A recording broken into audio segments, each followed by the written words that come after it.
আগামী 15ই আগস্ট শুক্রবার ৭৯তম স্বাধীনতা দিবস উপলক্ষে ডিএনপি স্পোর্টিং ক্লাবের পক্ষ থেকে সারাদিনব্যাপী অনুষ্ঠানের আয়োজন করা হয়েছে।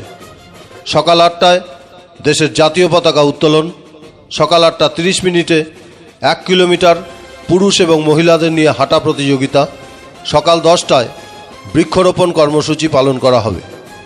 এরপর বিকাল 4টায় থাকছে ক্লাবের সিনিয়রদের নিয়ে সভাপতি একাদশ এবং সম্পাদক একাদশের মধ্যে ফুটবল প্রতিযোগিতা।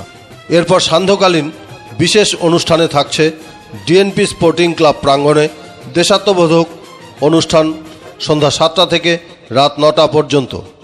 সমগ্র অনুষ্ঠানে আপনাদের উপস্থিতি ও সার্বিক সহযোগিতা কামনা করে ডিএনপি স্পোর্টিং ক্লাবের প্রতিটি সদস্য।